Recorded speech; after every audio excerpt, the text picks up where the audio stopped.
On dit que la vie est un voyage, et à juste titre, des plus grands individus aux plus faibles. Tout le monde connaît des hauts et des bas. Chaque situation est un choix. Et chaque étape de la vie est comme un petit test. Chaque décision vous conduit dans une certaine direction. C'est pourquoi il est essentiel d'apprendre à observer la vie humaine, d'observer les autres et les décisions qu'ils ont prises et qui les ont amenés à ce stade de leur vie. Apprenez à la fois des grands hommes et des moins expérimentés. Un jour, le sage était assis sous un arbre, et quelques personnes s'approchèrent et s'assirent à côté de lui. Ils posèrent au sage une question simple, « Comment es-tu devenu si sage ?» Le sage se tourna vers eux, les regarda un moment et répondit, « Parce que j'ai appris des imbéciles, j'ai observé leur processus de prise de décision et j'ai évité de faire les choses qui leur ont causé des ennuis. Il en va de même pour votre vie. Faites en sorte que chaque instant de votre vie soit rempli d'observations. C'est le moyen le plus simple de raccourcir votre courbe d'apprentissage de 1020, voire 30 ans, et de vous positionner en avance sur les 99%. Rappelez-vous que la vie regorge de leçons. Il est de votre devoir, en tant qu'être humain, de rester un étudiant tout au long de votre vie. C'est au moment où vous penserez que vous êtes un maître et que vous avez suffisamment appris que vous cesserez de progresser.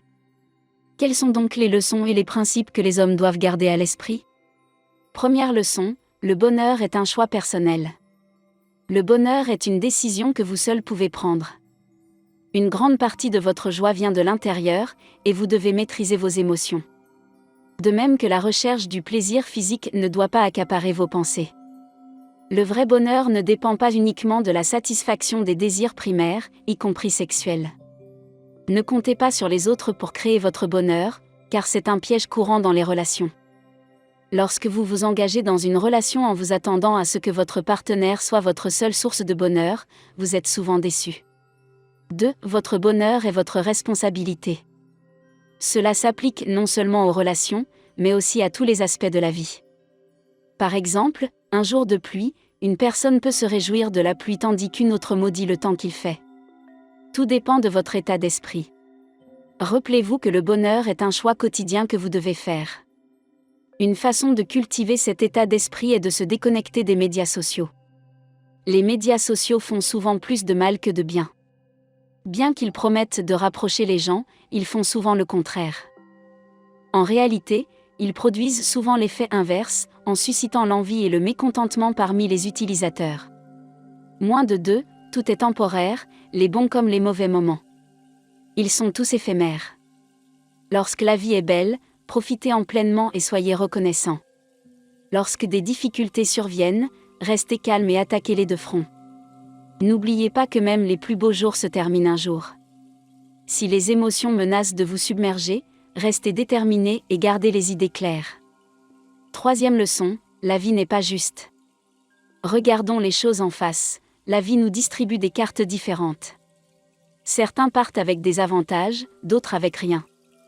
Vous pouvez vous plaindre et vous indigner des circonstances. Mais c'est à vous qu'incombe la responsabilité de construire votre meilleure vie. La vie dont vous rêvez se trouve souvent de l'autre côté des défis que vous évitez. Comme le dit le vieil adage, si vous cherchez le bonheur, commencez par l'inconfort. Arrêtez de vous plaindre et commencez à agir. Ces autres pierres angulaires de la résilience et de la débrouillardise sont autant de leçons sur la prise de risque dans la vie. 4. Le plus grand risque est souvent de ne pas prendre de risque du tout. Regardez autour de vous et vous verrez que de nombreuses personnes qui ont réussi ont pris des mesures pour arriver là où elles sont. Tout ce qui en vaut la peine implique généralement un certain niveau de risque. Prenez par exemple le fait de vous intéresser à une personne que vous trouvez attirante. Si vous voulez la conquérir, vous devez prendre les devants et entamer une conversation. Cela peut sembler intimidant, surtout pour les hommes qui restent figés lorsque l'occasion se présente. Mais que ce soit dans le domaine des relations amoureuses ou en quittant votre emploi habituel pour une carrière plus prometteuse, la plupart des choses qui valent la peine d'être faites comportent un élément de risque. Le choix, mes amis, vous appartient, acceptez le risque et vivez vraiment. 5e leçon, le pouvoir de la présence. Beaucoup d'entre nous ont tendance à s'attarder sur le passé ou l'avenir. Cependant, résider dans ces domaines peut s'avérer très préjudiciable. S'il est tout à fait normal de planifier l'avenir, cela ne doit pas occulter le présent. Penser à l'avenir est essentiel pour s'orienter, mais il ne faut pas s'y enfermer.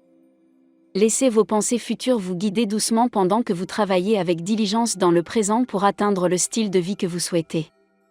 Il en va de même pour la vie dans le passé, se remémorer le bon vieux temps ne le ramènera pas. Ce qui compte vraiment, c'est de vivre dans le présent. Comme vous vous en souvenez, avoir un but est la clé pour vivre pleinement chaque jour. Sans cela, vous risquez de devenir un vagabond sans cervelle, coincé entre le passé et l'avenir.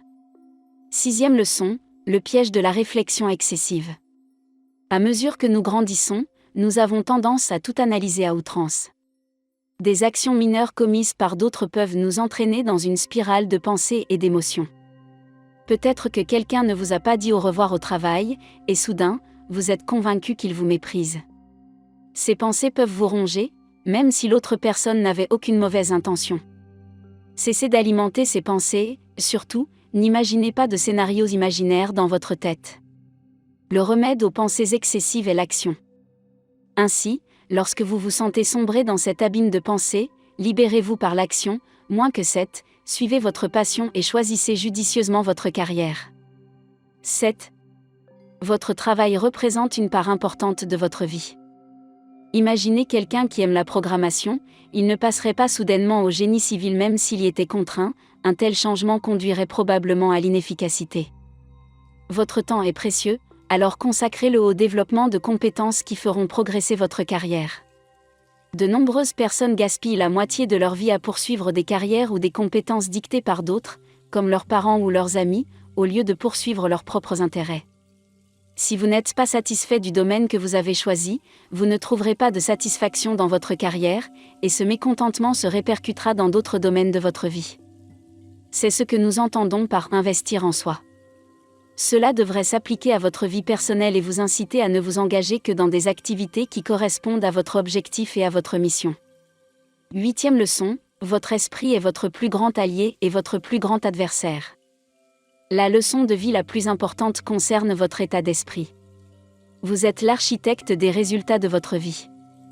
Vous ne pouvez pas blâmer les autres pour vos échecs ou vos lacunes. Dans presque tous les cas, ce sont vos pensées qui déterminent votre réussite ou votre échec. Ils vous accompagnent tout au long de votre vie. Votre réflexion doit susciter l'adhésion, comme si votre esprit vous considérait comme un modèle. C'est un trait commun à toutes les personnes qui réussissent. N'oubliez pas que la vie est un cadeau précieux qu'il faut chérir chaque jour. Continuez à apprendre comme un étudiant à vie et mettez en pratique ces précieuses leçons de vie très tôt, vous ne le regretterez probablement pas. En reconnaissant le pouvoir de vos pensées. Vous pouvez exploiter le potentiel de votre esprit pour orienter votre vie dans la direction que vous souhaitez. Saisissez les défis comme des occasions de transformer votre état d'esprit en une force qui vous propulse vers l'avant. Soyez vigilant face aux discours négatifs et aux doutes, car ils peuvent entraver votre progression. Cultivez un dialogue positif et orienté vers la croissance, qui vous guidera constamment vers vos aspirations. N'oubliez pas que votre esprit peut être à la fois un compagnon fidèle et un adversaire redoutable, mais qu'en fin de compte, c'est votre point de vue qui détermine le rôle qu'il joue.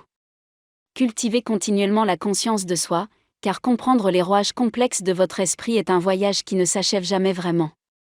Tout comme un jardinier s'occupe de ses plantes.